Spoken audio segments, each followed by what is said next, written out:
PPC Zhejiang Provincial Committee, the Zhejiang Provincial People's Government, I would like to express my warmest congratulations on the holding of VisionChina and to extend my sincere welcome to the guests attending this session. Welcome. 100 years ago, our party set sail from a small boat on Nanhu Lake in Jacques and has since united and led the people of all ethnic groups across the country to overcome thorns and walls, step by step towards revolutionary victory, promote reform and opening up, and achieve overall prosperity, achieving great achievements, and have attracted worldwide attention, writing magnificent poem in the history of the development of Chinese nation and the history of human social progress. Here, in Zhejiang is the place where Red Boat of the Chinese Revolution sits still, the pioneering place of reform opening up, and the important place where Xi Jinping's socialism with Chinese characteristic in the new era oriented, and an important window for the world to see China. For 100 years, under the leadership of Communist Party of China, the people of Zhejiang have actively explored, boldly innovated, and worked in the real world, promoting vivid practice of socialism with Chinese characteristic in Zhejiang to move forward and come out the road with Chinese characteristics, Zhejiang characteristic, and the characteristics of the times. From the country's first batch of individual entrepreneurs, private entrepreneurs, to the world's largest wholesale market, small commodities, international trade city, the annual throughput of the world's first Ningbo Zhoushan port, from upholding the green water, lucid mountains on invaluable assets, concept vigorously developed the green economy, to the construction of beautiful Zhejiang whole area beautiful garden, from the implementation of one-stop service reform and comprehensive promotion of digital reform. 18 years ago, during General Secretary Xi Jinping's work in Zhejiang, he personally implemented the 8-8 strategy, depicted a grand blueprint for Zhejiang's development, which has led to a fruitful theoretical and practical innovation of socialism with Chinese characteristic at the provincial level. The successive Zhejiang Provincial Party Committee have persisted in drawing blueprint to the end, working one after another and steadfastly following the path guided by the 8 strategy to promote the comprehensive and profound changes in Zhejiang, achieving a historic leap from a small resource province to a strong economic province, from basic substance to a high level of building a moderately prosperous society. Today, Zhejiang has become one of the provinces with the strongest economy, vitality, the best business environment, the highest degree of openness, the best ecological environment, and the smallest urban-rural gap in China. Zhejiang's struggle and development is a vivid reflection of the struggle and development of the Chinese people under the leadership of Communist Party of China, and also a true reflection of our party's effort to advance the great cause of building socialism with Chinese characteristics. For these 100 years, a fight that CPC has been in the midst of the wind and rain, and 100 years of great achievements, the Communist Party of China has grown from a small party with only 50 members to the largest one with 91 million members, which has withstood the test of history and the people. It demonstrated the advanced nature of the Communist Party of China and the correctness of the road of socialism with Chinese characteristics. The people's aspiration for a better life is our goal.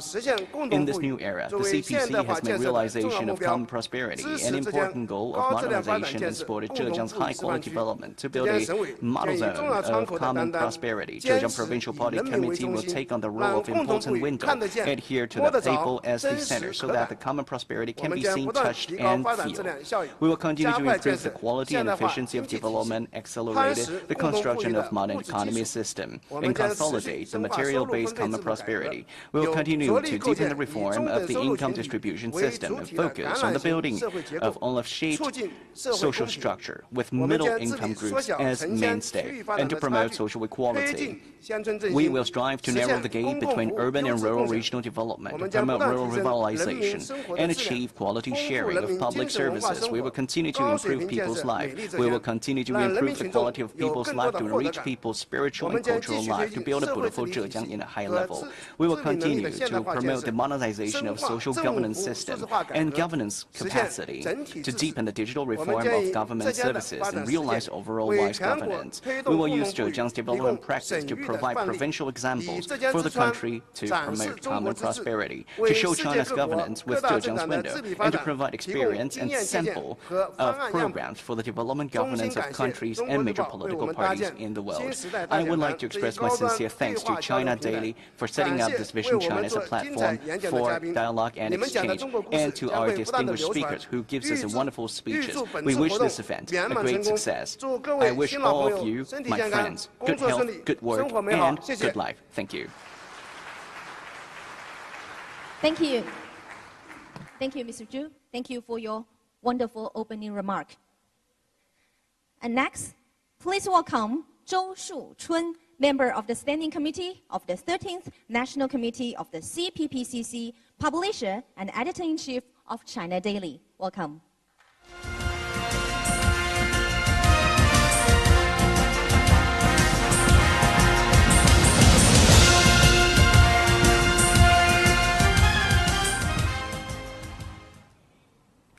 尊敬的国衔部长张斌书记、校花主任、各位嘉宾、各位朋友，习近平总书记指出，一切向前走，都不能忘记走过的路，走得再远，走到再光辉的未来，也不能忘记走过的过去，不能忘记为什么出发。再过10天，我们将迎来中国共产党成立100周年。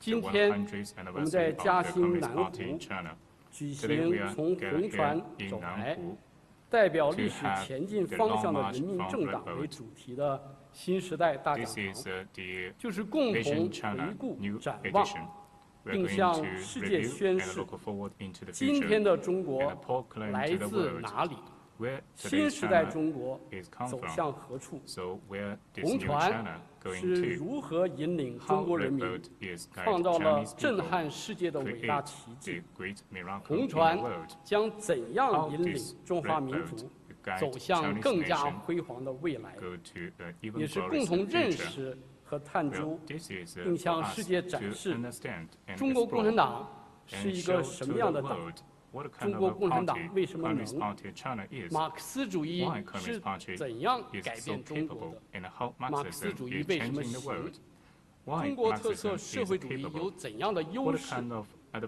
中国特色社会主义为什么好。以此，我们一起向党的100年华诞致敬。在此，对今天线上线下演讲的嘉宾表示衷心感谢，对线下线上参与大讲堂的朋友们表示衷心感谢，特别是对浙江省委宣传部和嘉兴市委的支持合作表示衷心感谢。嘉兴南湖是中国共产党的启航之地，南湖红船承载着中国共产党为民族谋复兴、为人民谋幸福的初心和使命。以此为原点，中国共产党从诞生到出征，以开天辟地、百折不挠的伟大奋斗，团结带领中国人民展开救亡图存、振兴中华的伟大历程，书写了波澜壮阔、改天换地的伟大历史篇章。在嘉兴面向世界，我们更加深刻地认识到，中国共产党作为代表中国历史前进方向的政治领导力量，始终准确把握现代中国发展进步的历史主动，始终深深扎根人民群众，始终致力于为人类进步事业做贡献，始终大步走在时代发展的前沿。红船是中国共产党精神谱系和精神历程的逻辑起点与历史起点。读懂今天的中国共产党，要从红船再出发。没有共产党，就没有新中国。不了解、不理解中国共产党，就不能读懂、看懂中国，让世界读懂中国。我们要始终把讲好党的故事作为讲好中国故事的核心和关键。在这里，也借此机会跟大家分享一个消息，就是《中国日报》成立了新时代斯诺工作室。将充分发挥报社资深外籍专家和国际友人的作用，对外讲好中国故事和中国共产党的故事，展示真实、立体、全面的中国。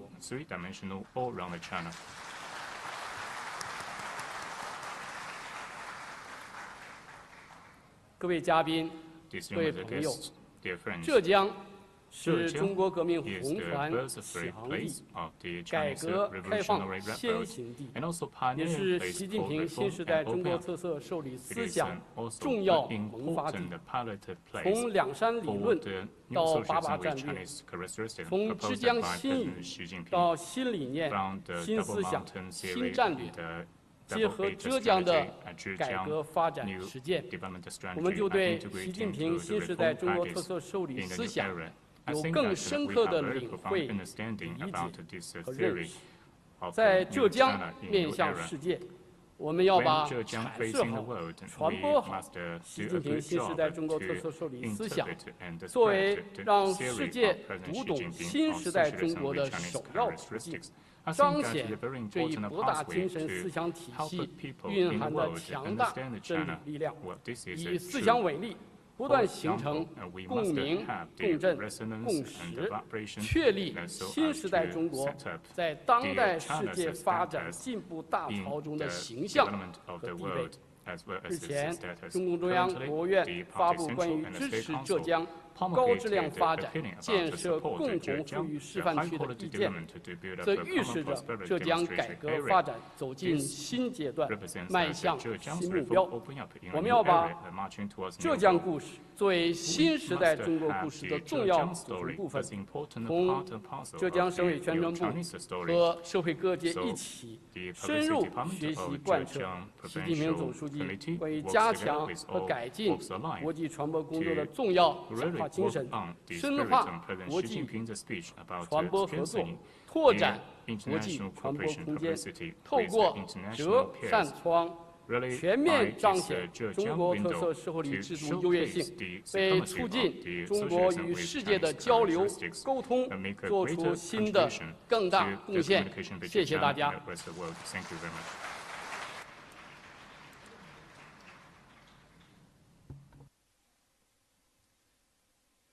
Thank you, Zhou Shuchun, for your insightful speech, as always.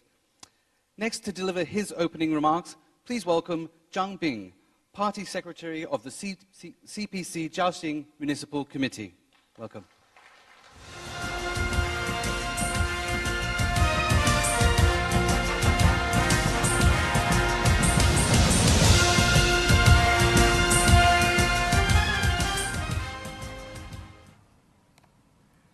尊敬的周树春社长、周国贤部长、张晓华主任、女士们、先生们、朋友们，大家下午好！很高兴在中国共产党100年华诞即将到来之际，参加中国日报社在嘉兴举办的新时代大讲堂活动。在此，我仅代表中共嘉兴市委对大家的到来表示诚挚的欢迎，对活动的举办表示热烈的祝贺，向线下线上参与大讲堂的朋友们致以亲切的问候。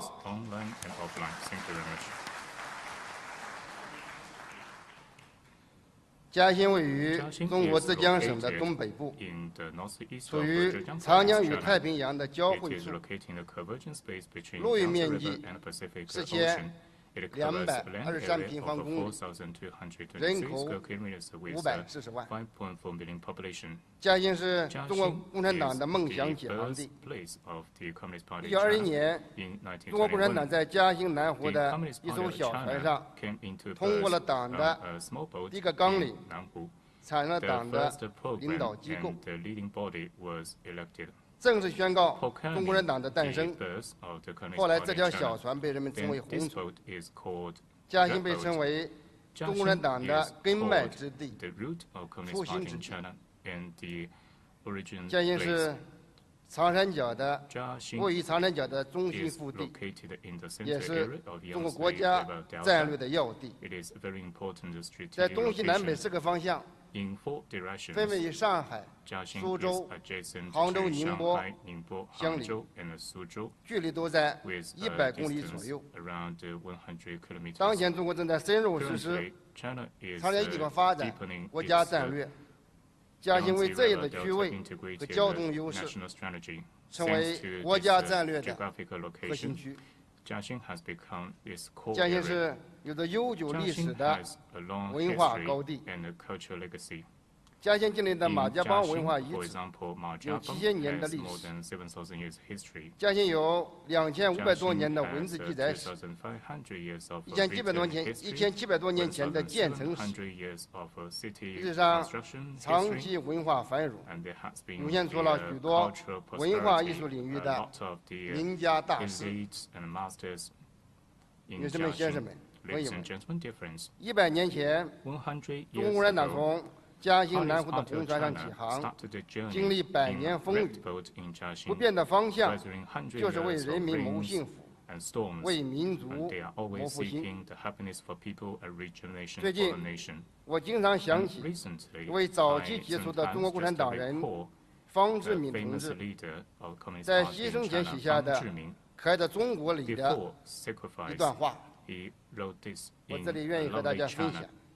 I would like to 他 share 说 what he 我们 said 相信 with you. 中国一定有一个可赞美的光明 Must 前途， have a bright future. 到那时， By then, 到处都是 there 活 are 跃跃的创造， active creations 到处 everywhere. 都是日 There 新月异 are 的变化。 progress every day. 欢歌将代替了悲叹， Singing songs will replace 笑 lamenting. 脸将代替了哭 Smiling 脸， faces will replace 富裕 crying faces. 将代替了 Wealth 贫穷， will replace poverty. 康健 Health 将 will 代替了疾 replace 病， diseases. 智慧 Wisdom 将代 will 替了愚昧， replace ignorance. 友爱将 Friendship 代替 will 了仇恨 replace，hatred.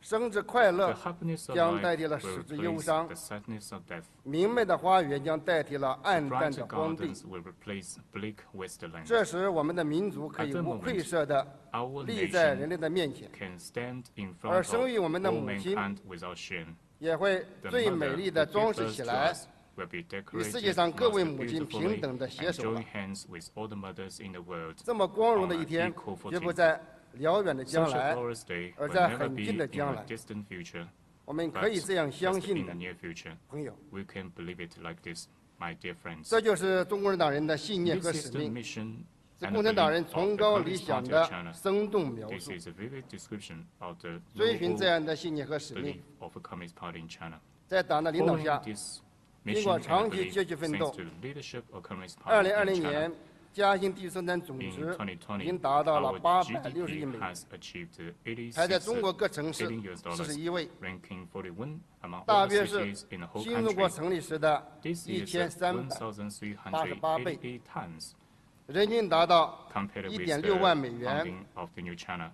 Per 达 capita 到了发达 GDP 国家的 reached 水准， 16,000 人均 US dollars, 是人均排名在 quite 全国 a 15 high 位。 level, similar to the developed 嘉 countries, 兴已吸引外 ranking 资 15th in the whole country. 387 We 亿美 have 元， attracted 世界上世界500家 38.7 企业 billion US dollars foreign investment. 84家 84在嘉 Fortune 兴投资 500了 companies 项目 settled 148 down in 个， Jiaxing, investing 去 148年进 projects. 出口总值 Last year, our 470亿美 import 元， export value totaled 嘉兴的 47 地 billion US 层 dollars. 城市居民 Our 收入 The 接近 urban 1万美元， resident income is 农村居民 close 收 to 入 10,000 US 接近 dollars, 6000 美 while 元， rural income 连续17 close 年 to 居浙江省首 6,000 位， US dollars, 应该是全国 ranking 最高的。 first for 17 consecutive 城 years 乡居 in 民的收入 Zhejiang 比 province.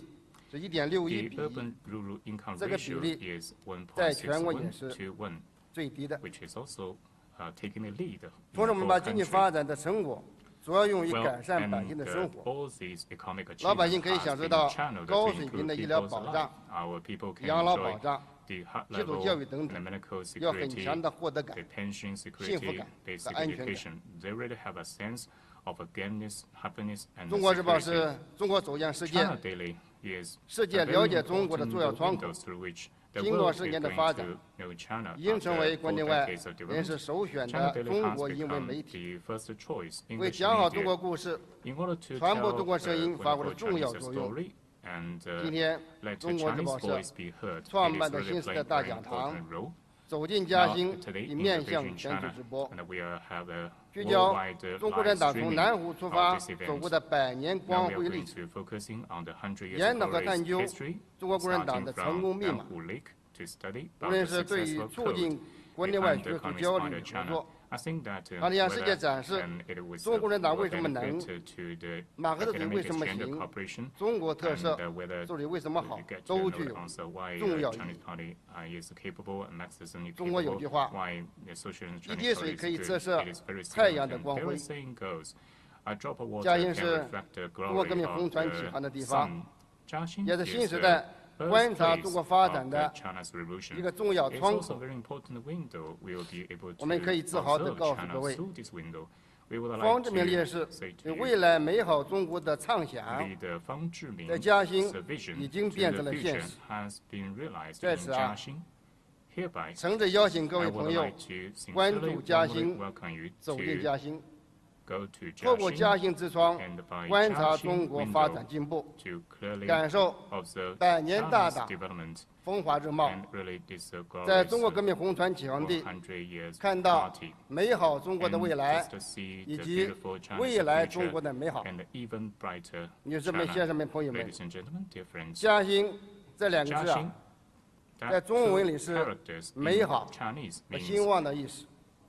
衷心祝愿大家生活美好，事业兴旺，身体健康，阖家幸福。谢谢大家。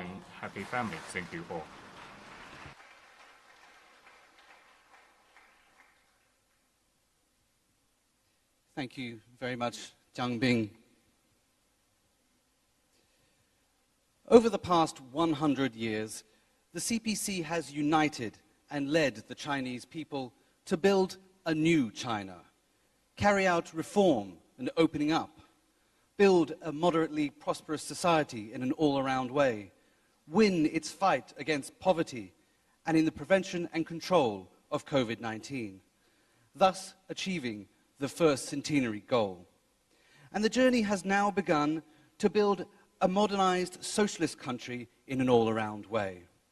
Our first speaker, speaking via video, is Cordeiro Pires, professor of the Political Economy Institute of Sao Paulo State University of Brazil. He will share with us some of the achievements over the past 100 years. But first, here's a short video about him.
Please welcome Cordeiro Pires. My name is Cordeiro Pires, Professor of International Political Economy at São Paulo State University. Ladies and gentlemen, it's a great honor to reflect with Chinese friends on the celebration of the centenary of the Communist Party of China, a long journey marked by many sacrifices, much struggle, and many achievements.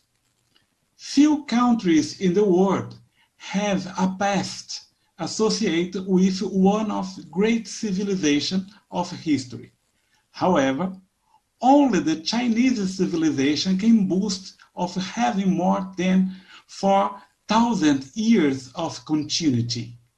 Few Asian and African countries that face European imperialism managed to regain their status as great power as in the past. Among these few is China. Few countries have managed to overcome scientific and technological backwardness and match the world's greatest powers. In 1949, after 100 years of humiliation, China had only 20% of the population literate and a few thousand scientists. Today, China has the most personal training in engineering, mathematics, science, and information technology. This achievement has enabled the country to become the second largest economy and the largest exporter and importer globally.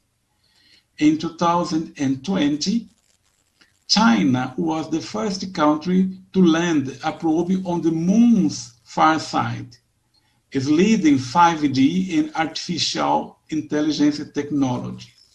Few countries that have suffered from imperialism and colonialism have managed to organize strategies to eliminate extreme poverty. Hunger is an open wound in the most developing countries in Asia, Africa, and Latin America. But in 2020, China managed to eradicate hunger and extreme poverty, one of the most outstanding achievements of the human history.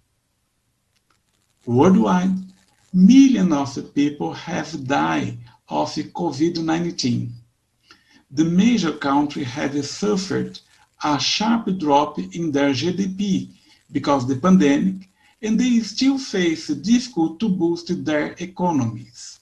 China, the first country to be hit hard by the virus, has managed to contain the cases of infection, has a shallow death rate per million, and has reorganized its economy, being the only G20 country to grow last year.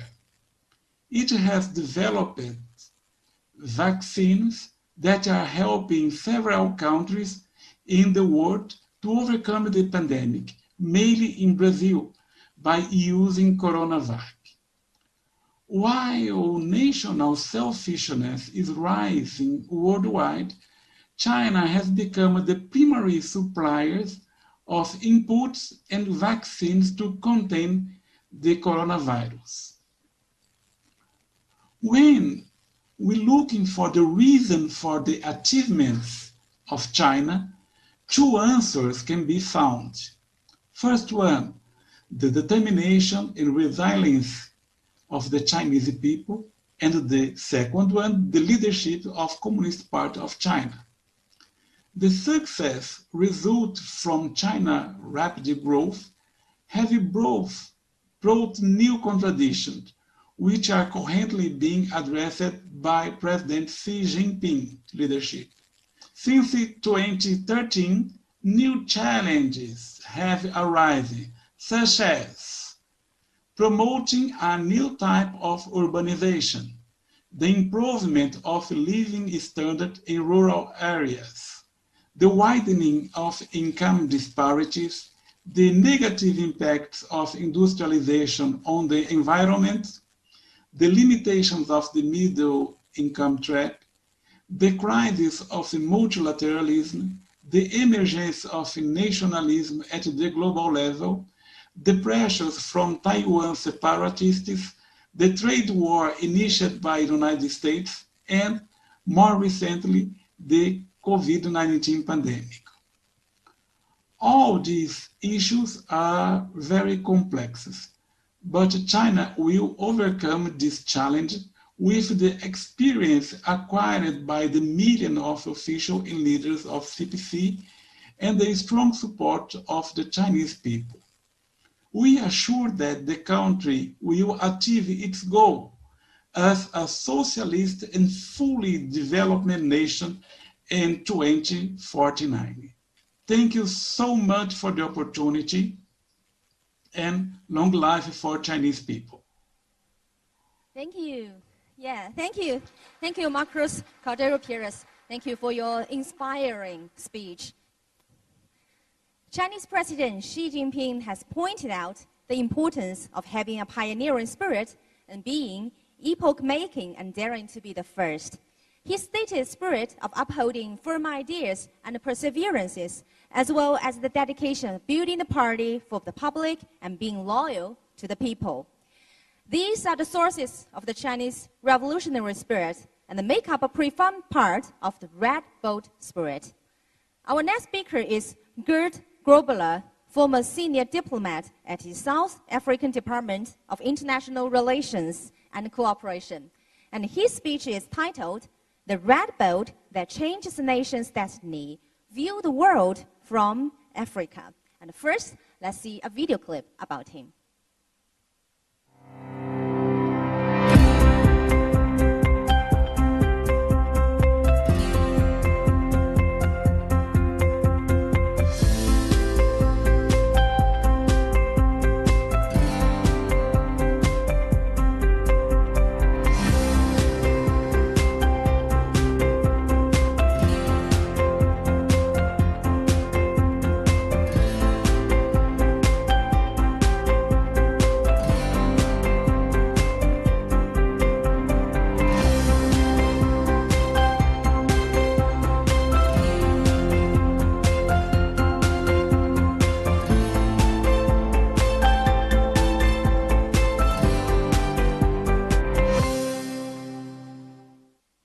Now, let's welcome Gert Grobler.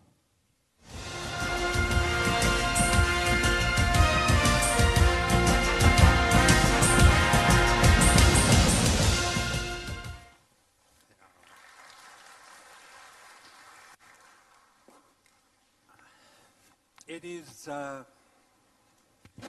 indeed a very great pleasure as an African to share this auspicious occasion with you. I am both honored and humbled to be present with you here in Jacques, in the beautiful and dynamic Zhejiang province, in which I am very fortunate to be able to work and live. Zhejiang province,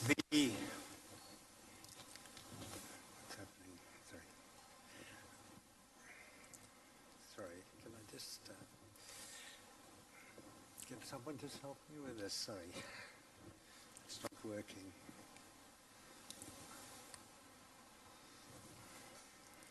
Sorry.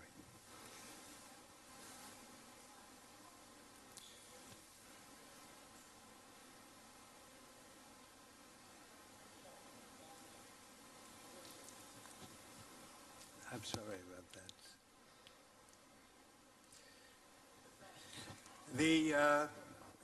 Apologize. To be here in this province, which is the origin of the Red Boat spirit, and also the physical birthplace of the CPC. The Red Boat, for us looking from Africa, not only gave rise to one of the most significant and epochal events in Chinese history, but strongly reflects the inspiration and symbol of China's revolution. No wonder, and we read all about this, that so many of China's greatest leaders came to this birthplace of the CPC, urging the Chinese people to forge valiantly ahead along the revolutionary road opened up by the Nahu Lakes Red Boat, and further vowing to stay true to the original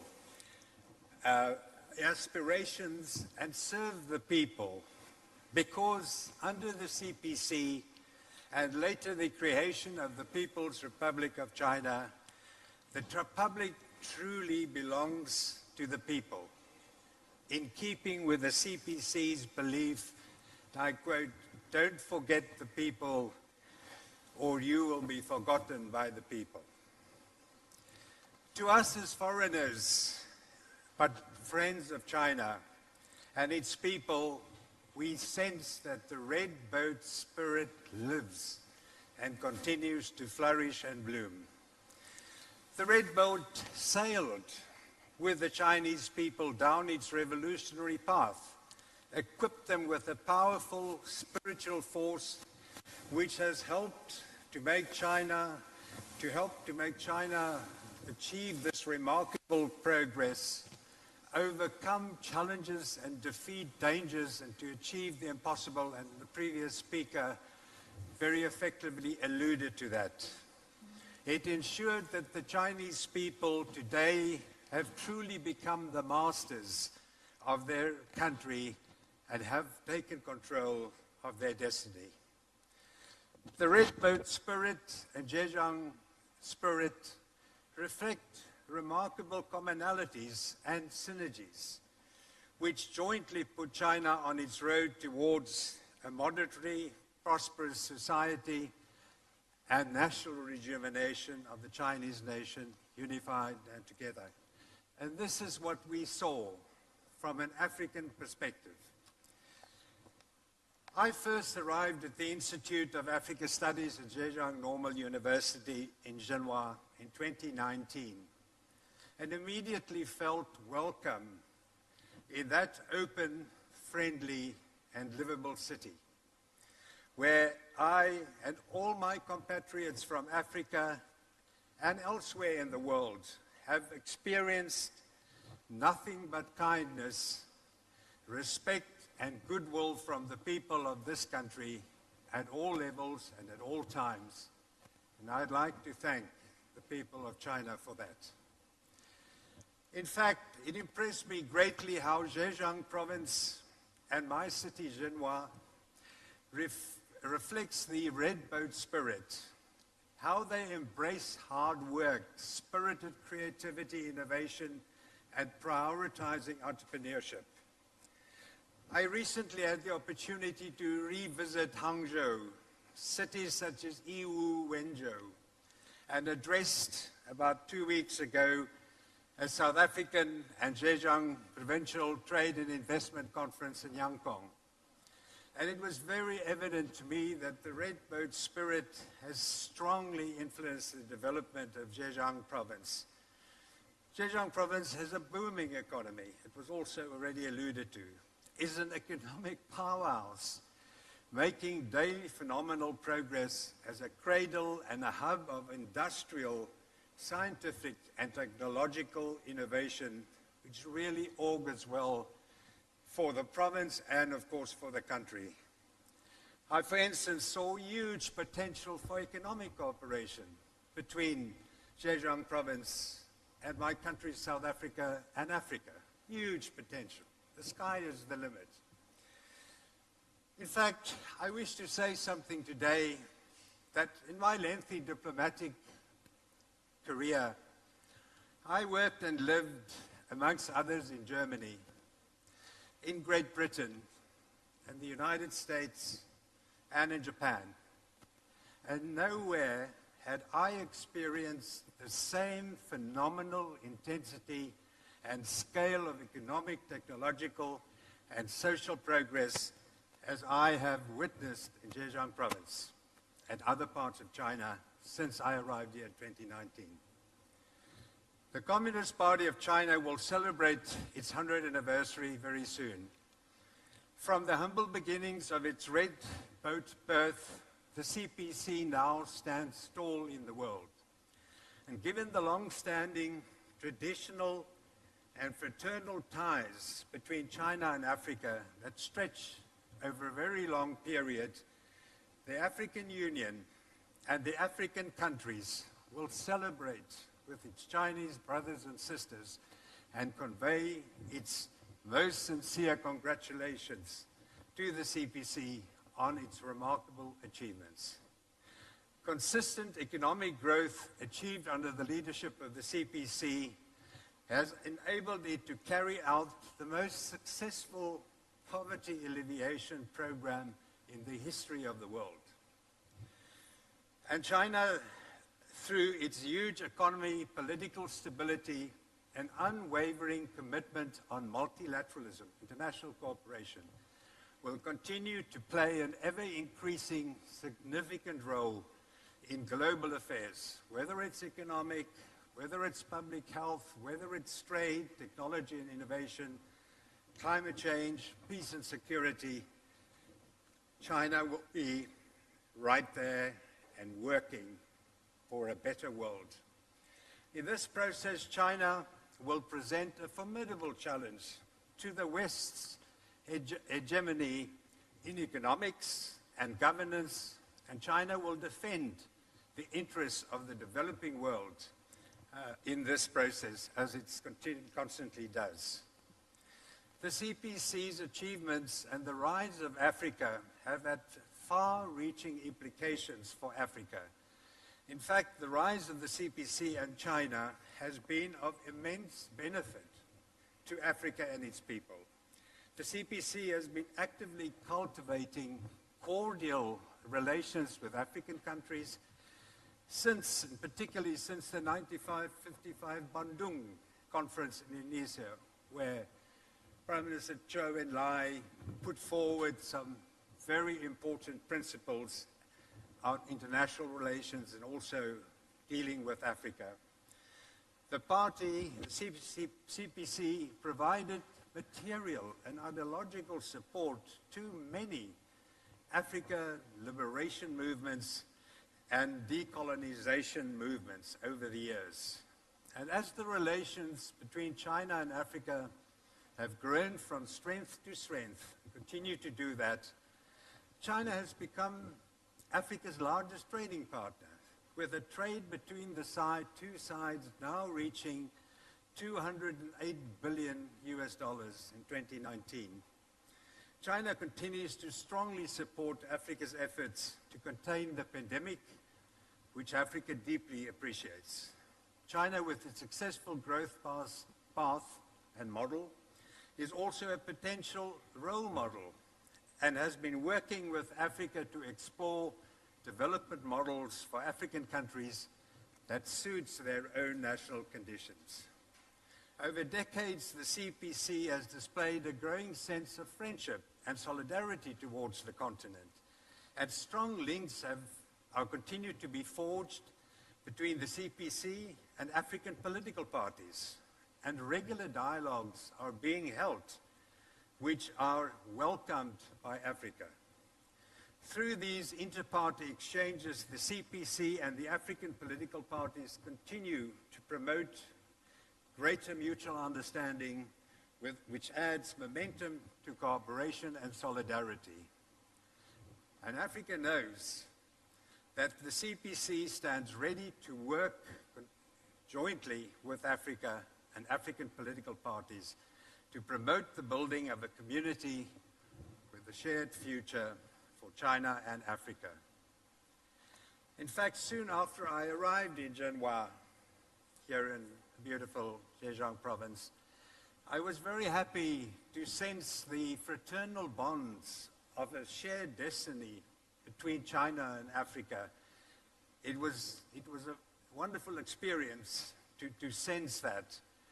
And I can just say that this is probably one of the major achievements and legacies of the CPC in Africa, is forging a friendship, forging a fraternal solidarity and bonds between China and the African continent.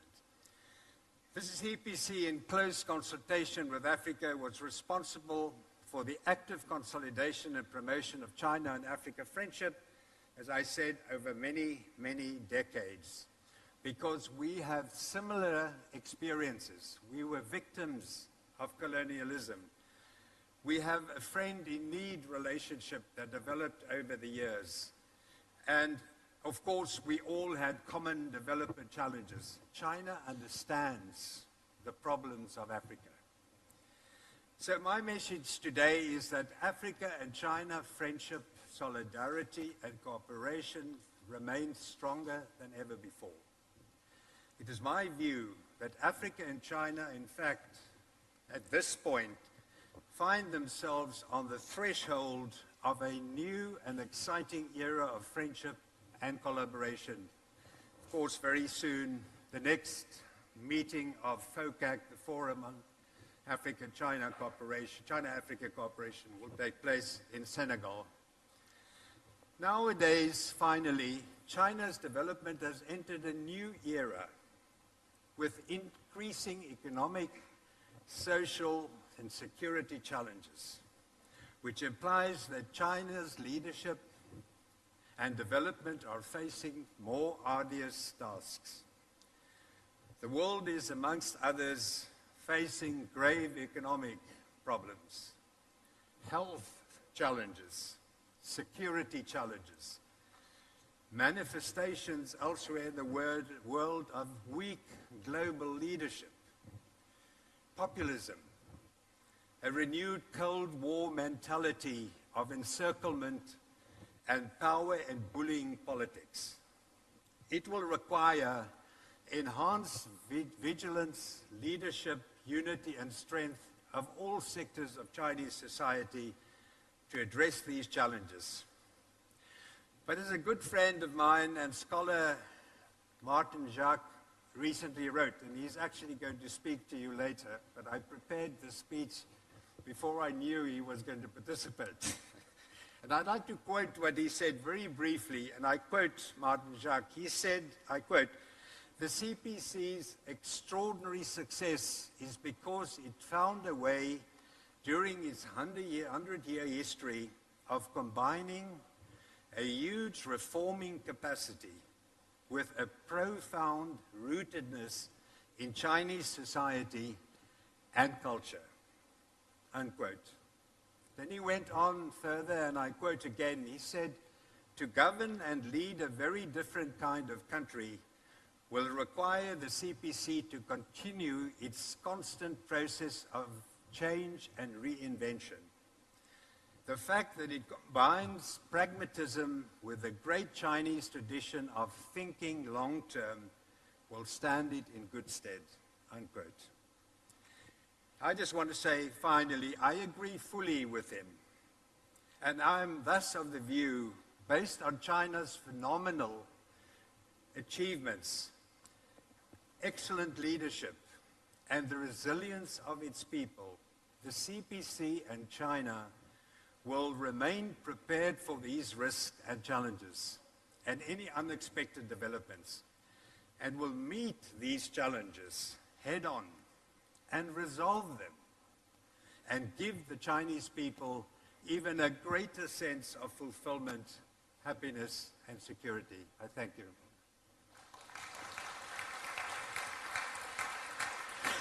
Thank you very much, Gert Grobler. I wonder if you might remain on stage with us for a few more minutes. Thank you for your speech.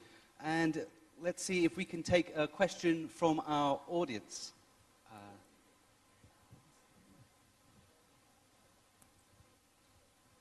Thank you. Hello, Mr. Gert. You said the CPC's achievements and the rise of China have had far-reaching implications for Africa. So my question to you is, how would you describe CPC as well as China's contributions to Africa and the world over the past years? Thank you.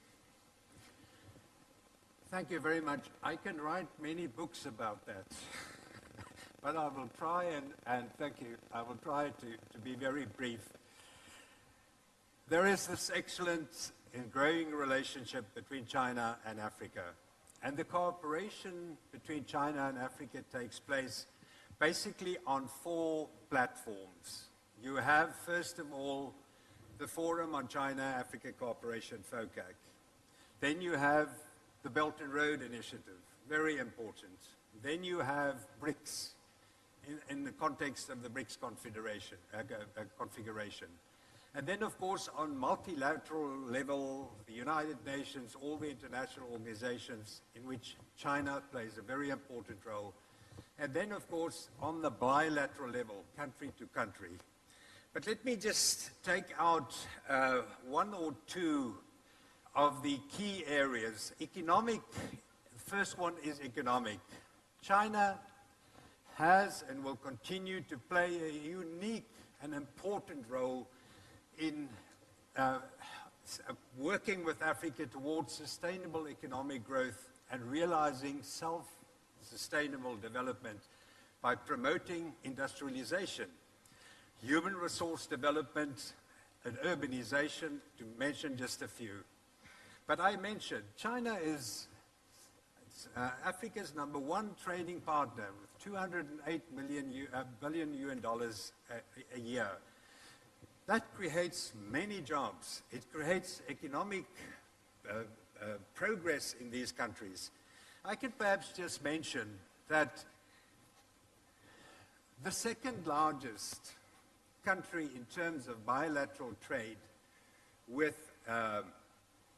between Africa and China is India.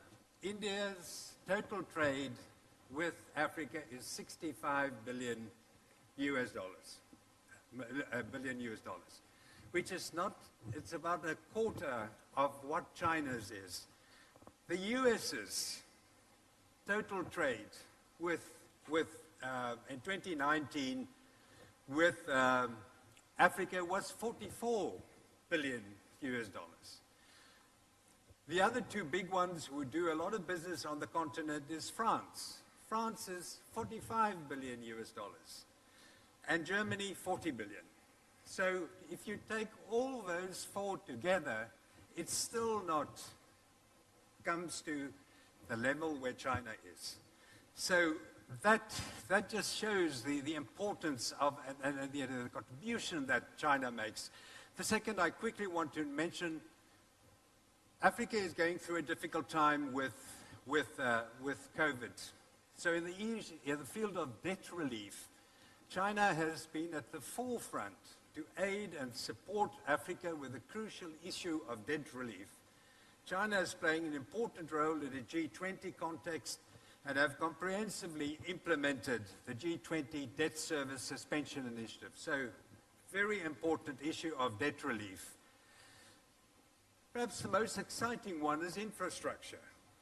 China has changed the face of infrastructure on the African continent, with far-reaching positive and economic and social implications for the continent.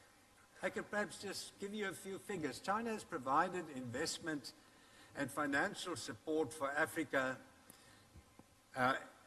to build more than 10,000 kilometers of roads, 6,000 kilometers of railways, very important railways from Addis Ababa to Djibouti, from Mombasa to Nairobi, Abuja to Kaduna, major routes for Africa.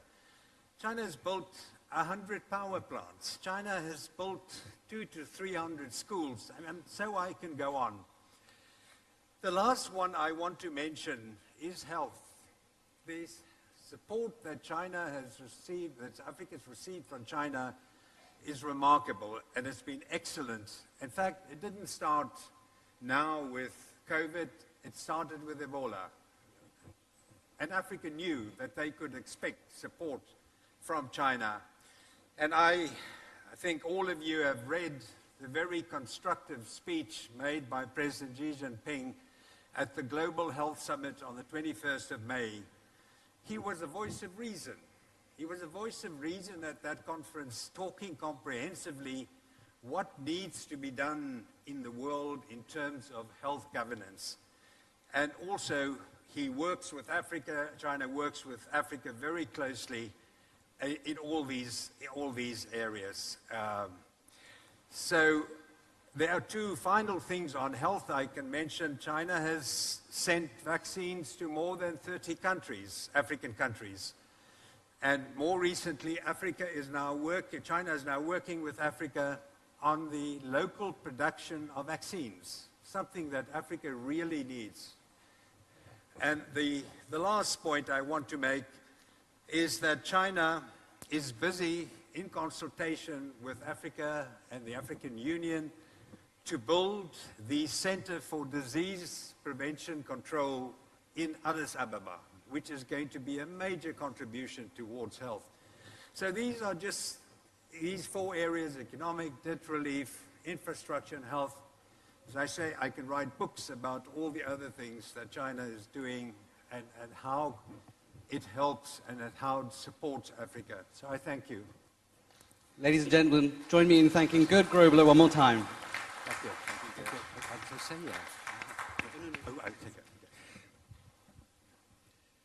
Our next speaker, as mentioned by Gert earlier, is Martin Jacques, who will join us via video. He's the former Senior Fellow of Politics and International Studies at Cambridge University, and who is well known for his insight into China, its history, and its governance system. But first, here's a short video about him.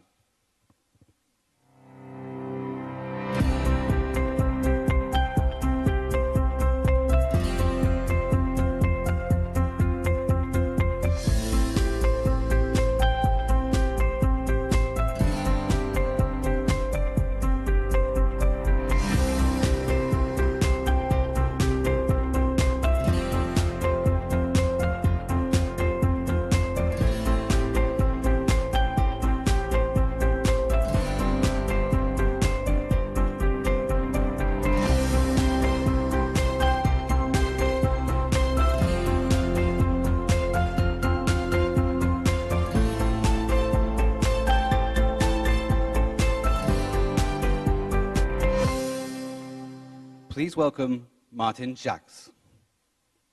The West does not understand China. Why? The reason is that the West, having dominated the world for 200 years, believes that ultimately it's the destiny of every society to adopt the Western model, that every country, most certainly including China, as it were, should be like us. Now, the reality, of course, is that this is not true. The world is very different. China is not at all like the West. China is different. Why? Because China is rooted in the history of Chinese civilization. It's a civilization state primarily, only secondarily a nation state. It's rooted in Confucian values, very different relationship between the state and society, strong commitment to meritocracy in the conduct of state governance. So what we have when we talk about Western democracy, or when the West talks about democracy, is a political system which is in crisis. Now, Western leaders are fond, and Western media are fond of alluding to the crisis of Chinese governments. Actually, there isn't, as we'll see, a crisis of Chinese governance. The crisis, ironically, is, of course, a Western crisis of democracy and its legitimacy. Now, one of the reactions to China's growth, increasing importance, rise, ability to grow throughout the period after 2008, and so on, has been what I would call a strategy in the West of deflection and distraction. Chinese Communist Party has been remarkably good at is moving with the times, is understanding change, is understanding the dynamic of society and moving with it, and therefore being able to change when it needed to change direction when it needed to change. This has been part of the gift, actually, of the Chinese Communist Party. So instead of demonizing the Chinese Communist Party for propaganda purposes, the West will be better utilized by trying to study the Chinese Communist Party, because, let's face it, the Chinese Communist Party is the most successful political party of modern times. Seems to me that it has no peers in this respect. So study the Chinese Communist Party, but also study Chinese history, because there is an extraordinary continuity of governance in China over a long historical period. Over the 2,000 years since the Qin dynasty, 211 BC to the present. I mean, Fukuyama, the American sociologist, he argues that the Chinese governing system is characterized by a continuity in a way which is totally unique compared with other countries. So the Chinese Communist Party is also drawing on this historical legacy in the positive ways to govern in the way that it governs China. Now, let's talk about for a moment about why the Chinese Communist Party has been so successful. I mentioned that it's very deeply rooted. Deeply rooted means a great deal of support. It means it's in touch with, it understands, it can read, it can follow, it can respond to the wishes of the population, the way the population thinks, and so on.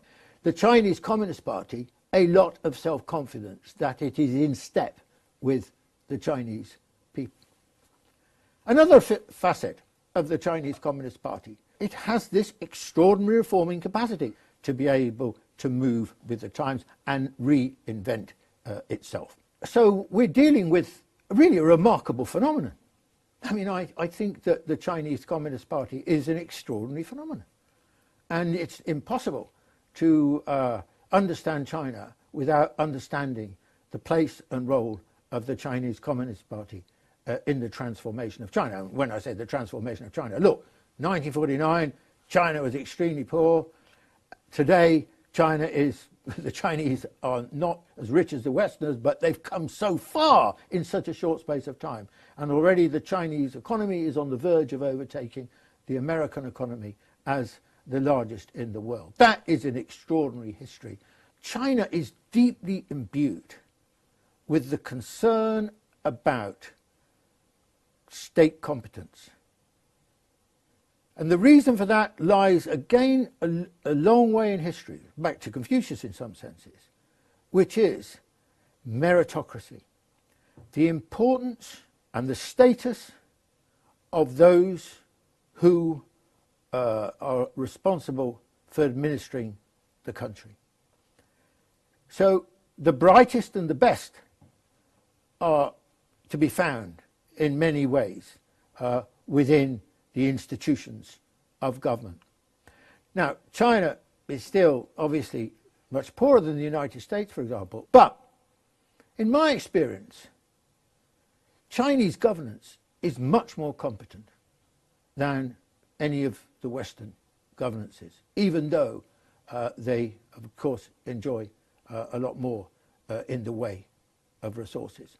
And the West could learn a great deal, actually, from this importance attached traditionally and today by the Chinese Communist Party to the importance of meritocracy in the selection of and recruitment of the government. Let's go back to the late 1970s as the leader of China. And Deng Xiaoping introduced a tranche of most remarkable reforms in all senses, from ideological thinking to administration. Unleashed the initiative, the energy, the drive, the innovative capacity of the Chinese people, which has been crucial to its transformation. The Chinese Communist Party does not think China is a model for anyone else. It's always eschewed this idea. It thinks it's wrong. Why? Because China is very different from every other country. So it cannot be used as a model. You cannot transplant China's conditions onto anyone else. I mean, there are lots of reasons for this, not least size, but there are lots of reasons for this. And the Chinese have always, in this sense, been very humble, very modest about their achievements, that they are for China. Of course, they offer experiences, lessons, intuitions for other countries, but it cannot be copied. Now, this contrasts, doesn't it, with the attitude of Western countries, that basically everyone should copy us, not least, of course, most obviously these days, the United States has held to this way of thinking. Very soon, the Chinese Communist Party would celebrate its 100th birthday. And for a political party, 100 years is a long time. But does the Chinese Communist Party give the impression that it's run out of energy, that it's run out of ideas, that its historical time is over? I would say absolutely the opposite. I mean, to be 100 and still be as open-minded, as energetic, as full of ideas, a sense of a perspective as the Chinese Communist Party has today. Now, of course, history never holds guarantees. There are no guarantees about the future. Like for always, over the 100 years, the Chinese Communist Party will have to earn its position from the people. It will have to change a lot. I mean, Chinese society in 20 years' time is going to look very different to today. People are going to be a lot more prosperous. The society is going to be much more diverse in all sorts of ways. And China is going to be much stronger in the world, have a much bigger role in the world. So the Chinese Communist Party will have to move with society, and that's what it's been so good at, to move with the times, to move with the changes that are taking place in society. I cannot think, quite frankly, of a better example anywhere in the world. Let me finish like this. Extraordinarily, uniquely, China, over its history, has enjoyed 5 periods when it has been the most advanced or one of the most advanced societies in the world. Actually, you know, there's no other civilization, country, culture that has more than 1 or at the most 2 periods like this. And now China stands on the verge, historically speaking, of once more becoming the most influential, the most advanced society in the world for the 6th time. And that will have been achieved under the leadership of the Chinese Communist Party. Thank you very much. Thank you. Thank you, Martin Jacques. Thank you for your inspiring words. For every one of us have a better understanding of China and its development under the leadership of the CPC government. And President Xi Jinping pointed out that the 100-year history of the party is the history of carrying out the original aspiration of the party. The original aspiration and mission of the Chinese Communists was to seek happiness for Chinese people and the rejuvenation for the Chinese nation. The next speaker is Eric Nelson, senior journalist from China Daily. During his 15 years in China, he has witnessed the Chinese people's unremitting efforts made under the leadership of the CPC for a happier life. Now, let's see a short video about him.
Now, let's welcome Eric Nelson.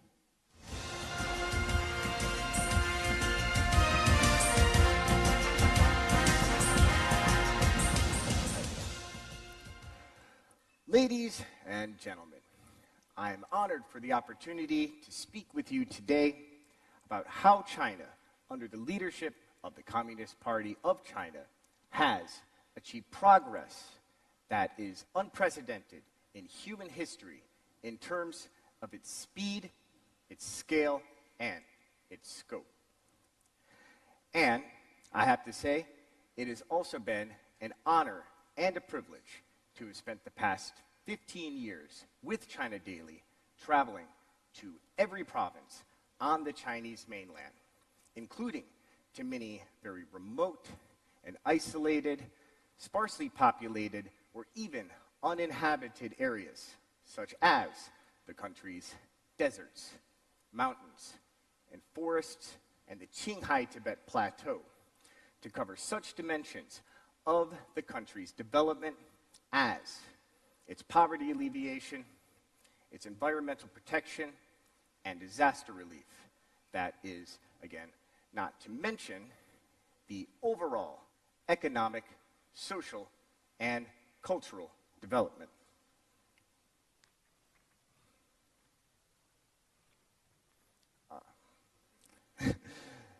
不好意思，还有这个问题。Okay, there we go. Little tech. These realities would seem absolutely unimaginable if they hadn't actually become realities. And that's even to my surprise, as I have witnessed them myself with my own eyes, as I have traveled again and again to the forefront of superlative transformation that is sweeping across this vast nation, and especially in the new era. In fact, I've just returned from Yan'an on the second of two trips that I've made this year. The first trip, I hosted and filmed documentaries and wrote stories, and I not only visited many sites that were related to this monumental period of the CPC's revolutionary history, but also several truly remarkable poverty alleviation projects, since the party-led poverty alleviation miracle has been my primary focus over the past decade and a half. In fact, I've just flown here to Zhejiang from my second trip to Yan'an. I think, again, it's worth remembering that the CPC was founded to improve people's lives generally, and at that time, specifically, to help poor farmers meet their basic needs. And I've been delighted by the accelerated progress made in the final push to bring these so-called intractably poor out of poverty. That is, again, largely thanks to the targeted poverty alleviation approach advocated by President Xi Jinping.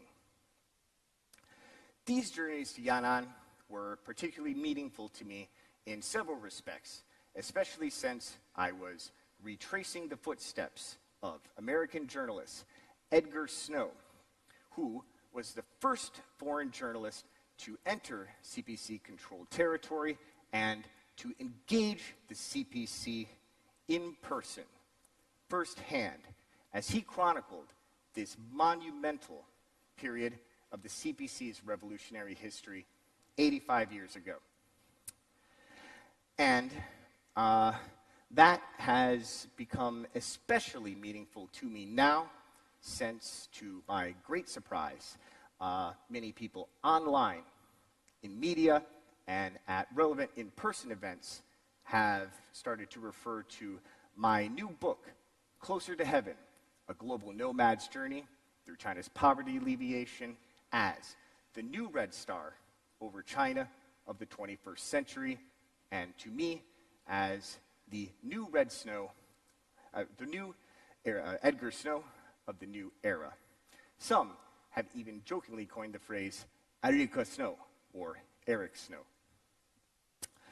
Our publisher, Mr. Zhou Shuchun, has just announced the official establishment of the Edgar Snow Newsroom, and I am truly honored to be a member. There are many foreign journalists and editors like me at our newspaper, and we will do our utmost to walk this land of China, to trace its development with our own footsteps, and to tell China's stories in the new era, just like Snow. What I have been surprised is that many people have made these comparisons between Snow and myself. I have come to increasingly understand why. We're both American journalists who have come to China and traveled to places where few foreigners, let alone Americans, have traveled, or in some cases, virtually none at all. Yet Snow faced far greater dangers. He had to be smuggled into the CPC-controlled areas in the first place. He explored China and Yan'an during a period where they were places that hosted several intersecting wars. I explored them during a time of peace, ultimately brought about by the hardships he documented as the CPC struggled to bring about the period of security and prosperity that I have covered. I've covered the fruits of these struggles that Snow chronicled around 8 decades later, as China and Yan'an have risen from dire deprivation, even despair, to achieve the first of 2 centenary goals. That is, Xiaokang, or building a society that is moderately prosperous in all respects. And we both have devoted ourselves and our writings to stories not only about China, but also about hope come true. That's perhaps where our stories, individual and shared, personal and public, intersect. That is, beyond time, not space. Along the way, over these years, I have discovered a China that is developing at rates that would be unimaginable, except that they are reality in such areas as infrastructure development, and in particular transportation, environmental protection and restoration, education, including in rural areas, and overall, going beyond meeting people's basic needs to enabling them to lead happy lives in the new era. Indeed, these experiences of covering China have helped me to understand how China is performing many miracles and the role of the CPC in leading the country to advance in many ways and speeds that are absolutely unparalleled in human history. That also includes how China has responded to the COVID-19 outbreak, from the early days of extraordinary heroism to how the country has since effectively brought COVID under control inside the country. Again, my book and my story are ultimately a synopsis of my years of work with China Daily on the forefront of China's poverty alleviation in particular and its development in general. It is the fulfillment of my personal Chinese dream, a Chinese dream of vision for fulfillment that is collectively shared by the nation and individually by its people. That, again, is especially as the party has achieved the first of these centenary goals, building a moderately prosperous society in all respects. A journalist recently asked me, what do I expect China will be like when my daughter reaches my age? And when she asked that, I suddenly realized my daughter will reach my exact age of 38 in 2050, the exact year that China is set to achieve its second centenary goal. That is, building a great modern socialist country. And upon this sudden realization, I also realized how happy this makes me. Because of my experience of covering China from the front lines for so long, I have absolutely no doubt China will achieve also the second centenary goal on time. Again, the party's priorities, which it has continued to achieve, are foremost oriented toward a better future for future generations. That is, not only for the people of today, but also for the children of tomorrow. And this enables people to not only lead better lives, but to become better themselves as the party goes further beyond enabling people to satisfy their basic needs, to be able to pursue aspirations, including those that are spiritual in nature. As such, while I'm not Chinese, I recognize that the Chinese dream belongs to the world. While my Chinese dream is contributing to and telling the story of China's poverty alleviation, I also hope to help the world better understand China's realities. Indeed, the party and the country have made vast strides since the first National Congress was held on the Red Boat in Jiaxing's Danhu Lake. And I'm happy today to return to Zhejiang, a province that I have been to several times in general, and to Jiaxing in particular on my second visit to the city. Unfortunately, China and the CPC are often misunderstood by some people in other countries. And sometimes this is because of bias, particularly in some Western media. But I believe it's often simply that the extraordinarily unique conditions of China's history, population, geography, and even its geology have produced a political system that is very difficult for people, some people who live in other conditions, to fully comprehend. But global understanding is becoming increasingly important as China makes greater strides towards the center of the world stage as a force for peace, security, and cooperation, as evidenced by its track record of peaceful development, stabilizing the global economy during periods of crises, and assisting other countries, including those in the global south, in such areas as poverty alleviation and vaccines.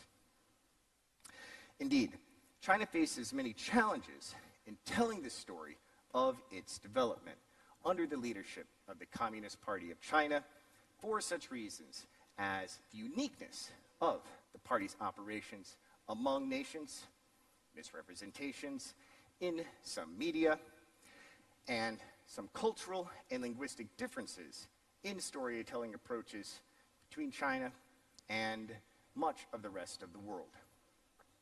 However, the 100th anniversary of the Communist Party of China presents opportunities to clear up misunderstandings, explain the strengths and virtues of the CPC's structure, operations, and leadership style.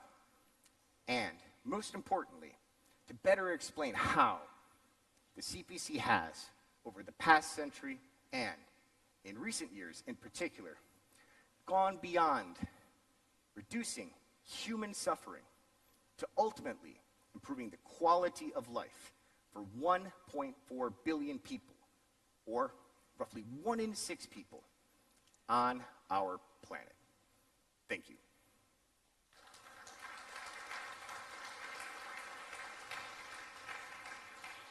Thank you very much, Eric, for your insightful speech as always.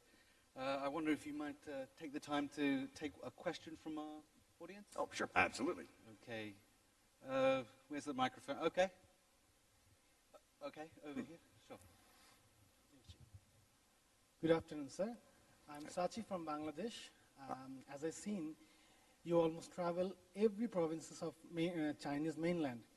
So you must have met so many CPC members. So I would like to know what kind of characteristics of CPC members impressed you ever, and how does the CPC looks like in your eyes? Thank you. Thank you for your question. I would have to say that, over these past 15 years, I have been impressed not only with the top leadership and covering, such major events as the 19th Party Congress on the ground, but also from the many ordinary grassroots officials that I've met throughout its countryside. These officials make extraordinary sacrifices, including often living very far away from their families, to bring assistance and innovation to these rural communities to enable people to lead better lives. And again, I think that, it's a reflection of the fact that the Communist Party of China has always remained people-centered. And again, I think that we can see this people-centered approach clearly in the fairly recent events of, for instance, China's response to COVID-19, as well as the fact that China remained true to its priority of poverty alleviation rather than solely focusing on GDP growth in recent years, that is saving lives and improving lives for, again, the people. Thank you, Eric. Ladies and gentlemen, Eric Nelson. Thank you. Thank you, Eric. Thank you. Common prosperity is a basic goal of Marxism, and it has been a basic ideal of the Chinese people since ancient times. It's an essential requirement of socialism and an important mission of the CPC. At present, right here in Zhejiang province, they are building a demonstration zone for common prosperity and promoting high-quality development. Our next speaker, again via video, is Robert Kuhn, chairman of the Kuhn Foundation, and he will share his observations on Zhejiang's development, as well as his vision for China's high-quality development. Here's a short video.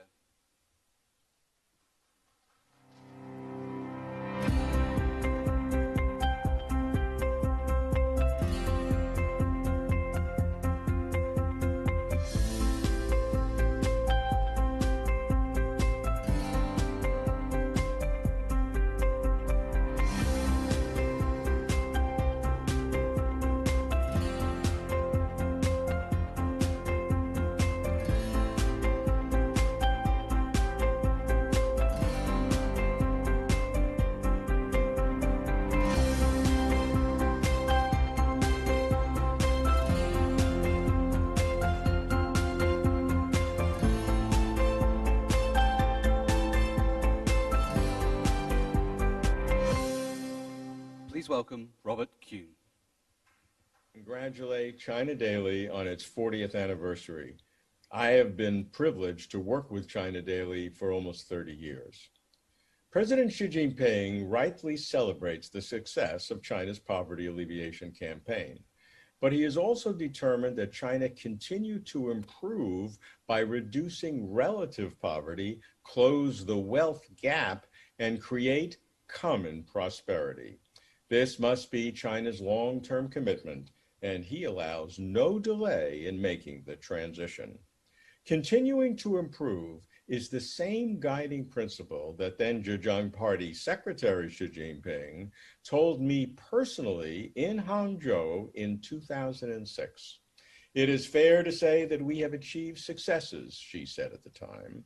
Nevertheless, we should have a cautious appraisal of our accomplishments. We should never overestimate our accomplishments or indulge ourselves in our achievements, she stressed. He called for China to aspire to our next higher goal and to appreciate the gap between where we are and where we have to go. He described this as a persistent and unremitting process. Creating common prosperity exemplifies China's long-range goal to the years 2035 and 2050, when China's goal is to become a fully modernized socialist nation.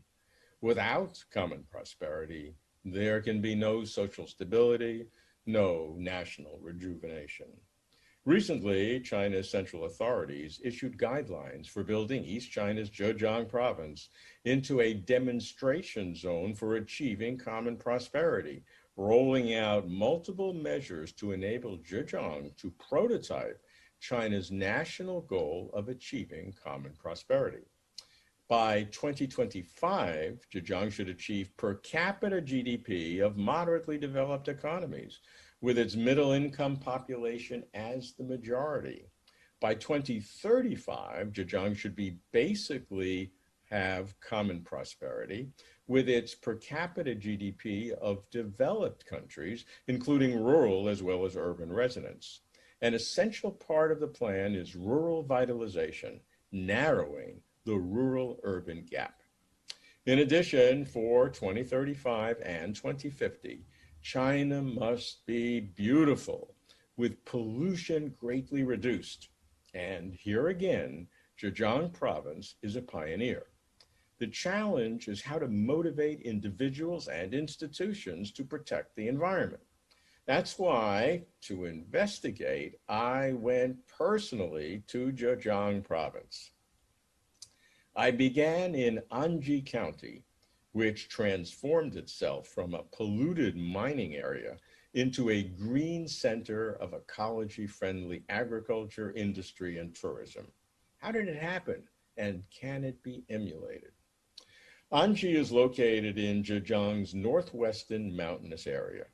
Those who have watched the movie Crouching Tiger, Hidden Dragon may remember this scene filmed in Anji's popular tourist site, the Sea of Bamboos. Anji's name comes from China's ancient literature, the Book of Songs. It means comfortable and beautiful. But like the rest of Zhejiang, Anji's environment suffered from severe pollution since the 1980s. Between 2003 and 2005, when Xi Jinping was Zhejiang Party Secretary, Anji County closed down 3 mining companies and 1 cement factory in Yuzhun Village. And the village's annual GDP dropped from over 3 million RMB per year to about 200,000 RMB per year, a drop of more than 90%, equivalent to only 25,000 US dollars for the entire village for the entire year. I was in Yuzhun Village, Anji County, standing where in 2005 Xi Jinping stood, as he catalyzed Anji's pioneering transformation. An early advocate of green development, Xi said at the time, "In the past, we said we wanted clear waters and green mountains, and we wanted mountains of gold and silver at the same time. In fact, clear rivers and green mountains are mountains of gold and silver." Anji has proved him right. Anji's success story has been recognized internationally. In 2012, Anji received the UN Habitat Scroll of Honor Award for improving its environment. But not all cities or counties are as lucky as Anji to have recyclable resources such as bamboo. How can they make ends meet without harming the environment? Although Zhejiang is one of China's wealthiest provinces, there are areas that are not well developed. And it is these relatively poorer areas that had become dependent on polluting industries like papermaking, dyeing mills, and coal-fired power plants, causing great damage to the environment. What's worse, they also contaminated the sources of rivers that run through the province. The Zhejiang provincial government utilized an innovative system to encourage those regions to protect the environment by transferring funds based on how well they met certain standards, like water quality, forest size, and the like. It's called eco-compensation. Qiandao Lake, or 1,000 Islet Lake, is a well-known tourist attraction in Zhejiang's Chunan County. It also plays a critical role in Zhejiang's ecological system. Residents in large nearby cities like Hangzhou and Shanghai hoped that the lake would become a source of fresh drinking water. But in the early 2000s, the deteriorating water quality of the Xinan River, which feeds Qiandao Lake, became a headache for Chunan County. The river runs through Zhejiang, but upstream, it first runs through neighboring Anhui province. And most of the pollutants come from Anhui. So fixing the problem required commitments from both provinces.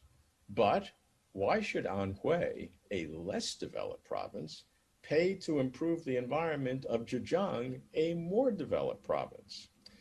The problem became so serious that the central government had to step in. To settle the dispute in 2012, the parties developed the Eco-Compensation Framework. Under this mechanism, if water from Anhui attains a mutually agreed standard, Zhejiang would pay Anhui. And if it didn't, Anhui would pay Zhejiang. The challenge, of course, was to agree on a mutually acceptable standard. To implement the eco-compensation system, the central government set up a water quality monitoring station on the river near the border between Anhui and Zhejiang provinces, which I visited. I then went to Longmen village, the source of the Qiantang River, the mother river of Zhejiang province. It was one of the least developed areas in Zhejiang, but the village governing body, the village committee, instituted a series of tough measures to protect the environment. Villagers were no longer allowed to farm on the mountain areas, and strict rules on cultivation were instituted. Using eco-compensation funds, the head of the village persuaded every household to build home inns. They set up a tourism company, and villages became shareholders. And rather than just planting tea trees, they designed tea-picking tours for tourists. Environmental protection is high on the agenda of the Chinese government. Frankly, the people demand it. China has instituted tougher environmental protection laws and is showing greater determination to enforce them, including no caps on penalties levied for pollution, and to take legal action against any company for violations of these environmental laws. NGOs, non-government organizations, as well as government environmental regulators can do it. Even the public can monitor polluting firms on their mobile phones. And the polluting company is compelled to pay for whatever environmental damage it has caused. The Chinese nation cannot be rejuvenated if its environment remains massively polluted. Zhejiang's eco-compensation system was a novel idea, a new way of thinking to help solve what once seemed like an intractable problem. But because the eco-compensation system is still a government program, government subsidized, it may not be sustainable. Are there more market-based solutions? The answer lies in creativity and innovation, both in technology and in public policy. Those who recognize China's unprecedented success in both pandemic control and poverty alleviation must recognize as well that the country's commitment to environmental protection is serious and enduring. They must also recognize its direct relationship to overall party leadership and a strong command-down party-led government. All political systems have trade-offs, and while achieving national mega-goals like common prosperity and environmental protection is indeed an advantage of China's party-led system, it is not the only criterion for evaluating systems. This is why continuing reform, opening up, and system improvement are needed. I extend my best wishes to China Daily for its continuing success.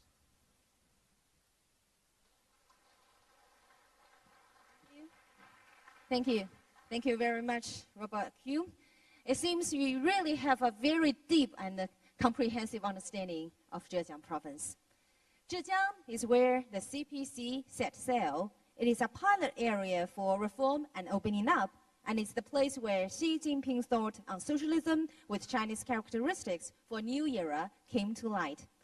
As Mr. Kuhn has just mentioned, the promulgation and implementation of the guideline on building Zhejiang into a demonstration zone for common prosperity through high-quality development indicates that the province reform and development has reached to a new stage with new goals.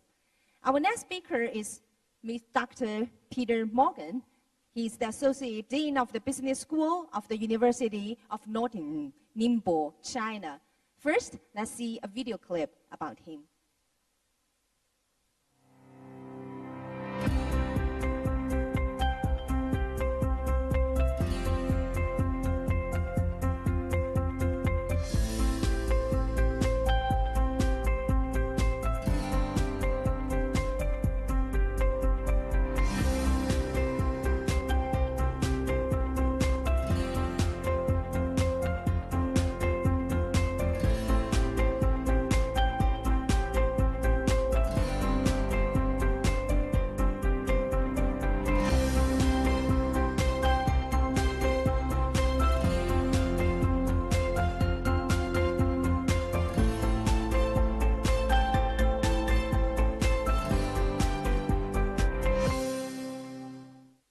Now, let's welcome Dr. Peter Morgan.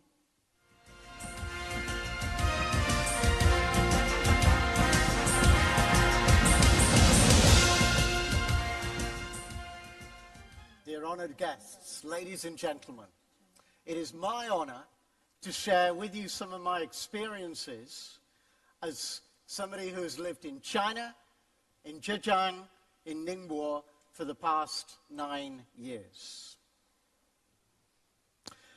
I visited China to begin with in 1999.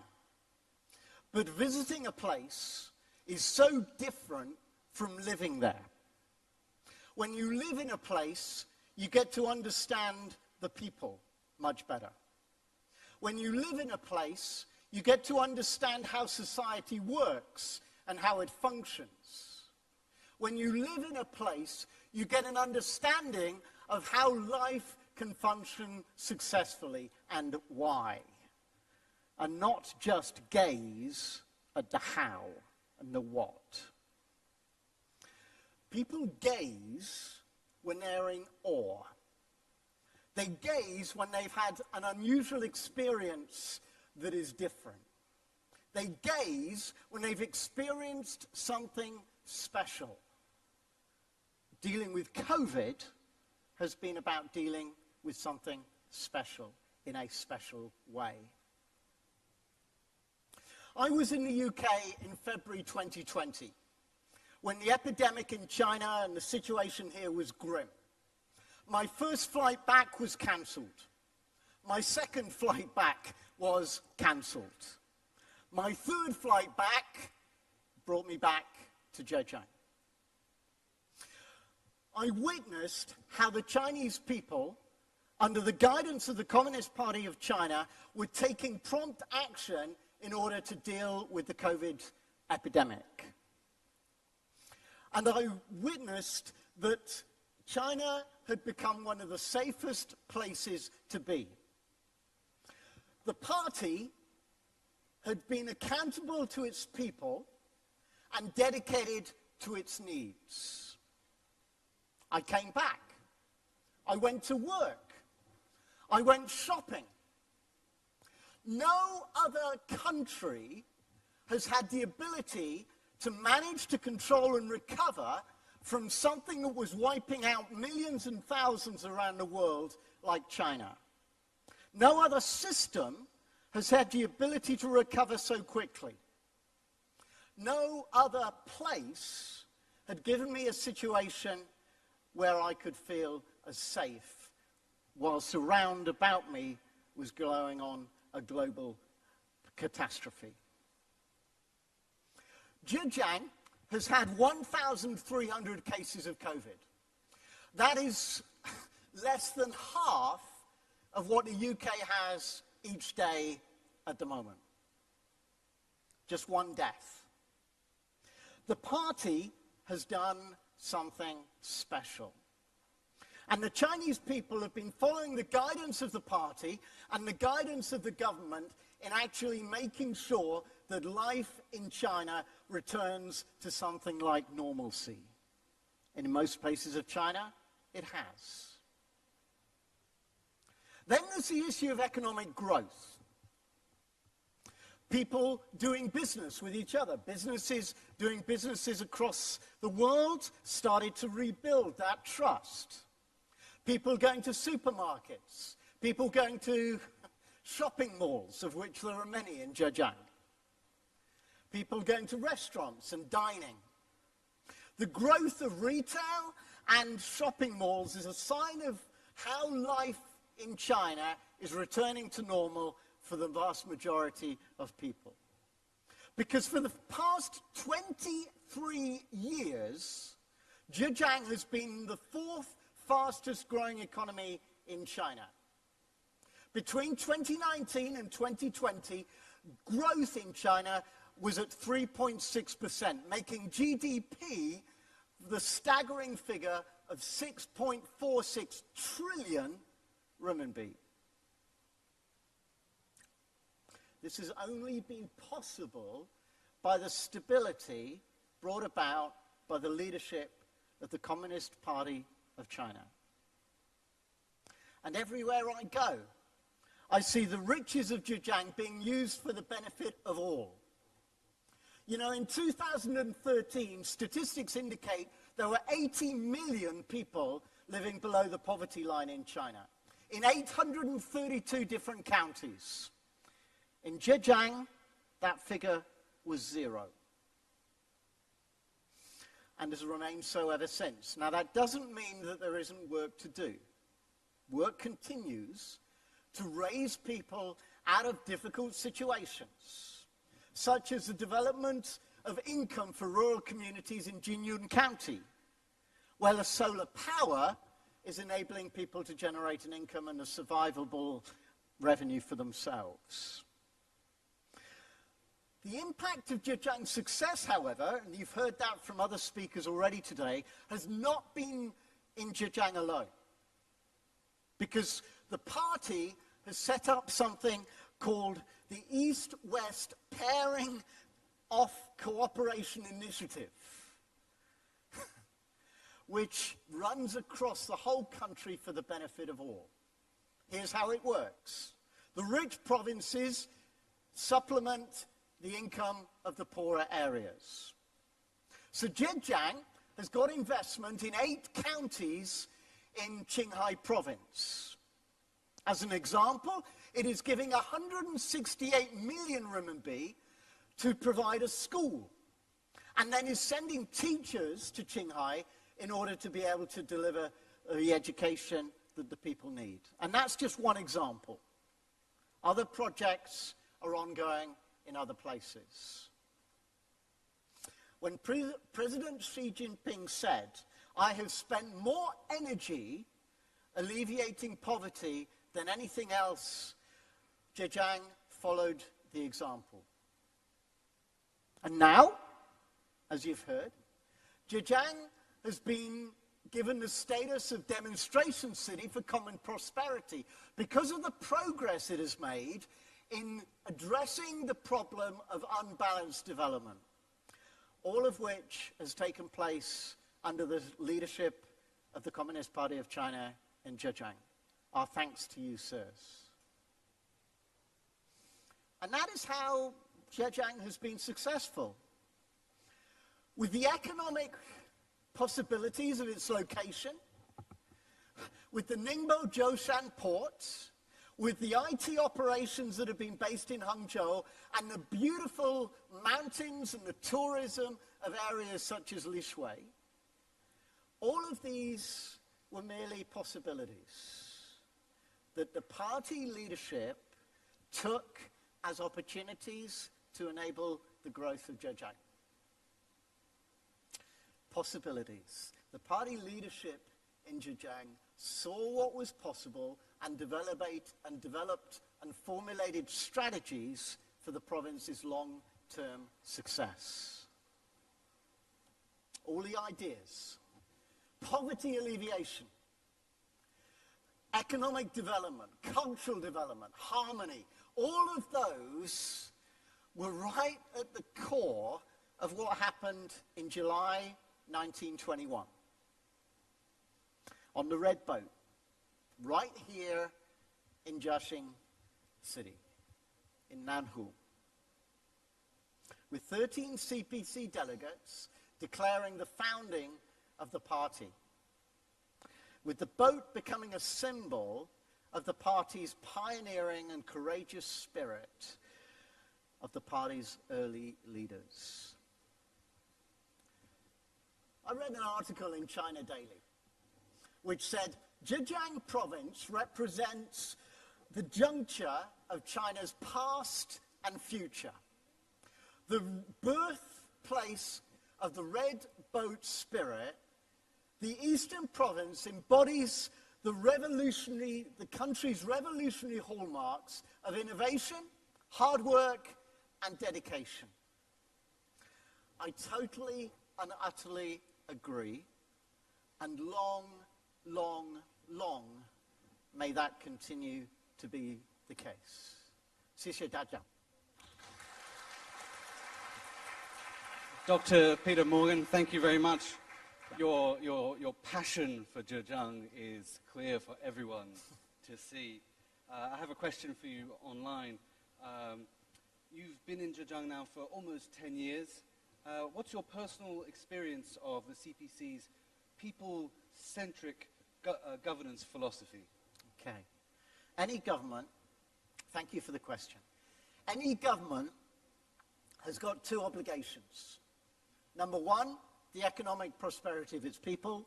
Number two, the protection of its people. When I look at what has happened in Zhejiang, and I look at the economic prosperity, and when I see what has happened in my own home city of Ningbo, I see, excuse me, I see real growth. But I don't just see it in Zhejiang and in Ningbo, I see it elsewhere in China, and I see it in the rural places, and I see it in the cities as well. So I see that economic prosperity, that people-centered philosophy being really grown out. In terms of the protection that it has, or protection that it needs, the governance philosophy. And I said this in my speech, in a way, but what I see happening with COVID and the way that the Chinese government has protected and enabled and resourced and provided hospitals and provided treatments and vaccinations and so on. When I see that happening, and I see the people being protected, and I see the rate of COVID falling and dropping through the floor, then I see the fulfillment of that governance philosophy also. And that makes me really proud to be in a place that I can be safe and a place that I'm passionate about. Thank you for your question. Dr. Peter Morgan, thank you. Thank you so much. Well, today we have listened to stories of China and the CPC as shared by our 6 excellent speakers. Stories such as these can provide a better reference for people all over the world when they're trying to really understand China. So once again, I'd like you all to join me in thanking our speakers. Thank you. You did a really great job. And now we would like to invite all the speakers back on the stage again. Welcome.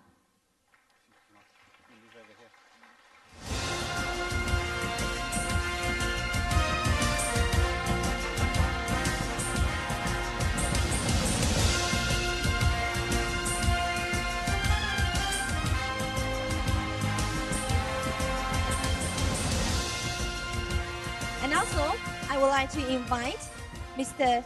Zhu Guoxian, publisher Zhou Shuchun, and the party secretary Zhang Bing, and also Ms. Zhu Baoxia, editorial board member of China Daily, to present souvenirs to them. Welcome.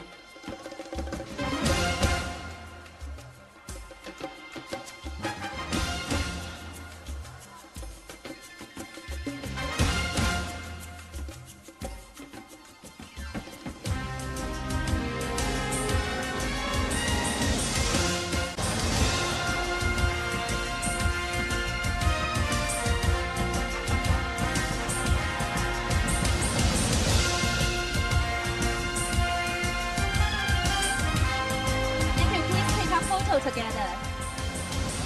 Please be on the stage and take a photo together. Thank you. You really did a great job. Thank you for your understanding of Zhejiang.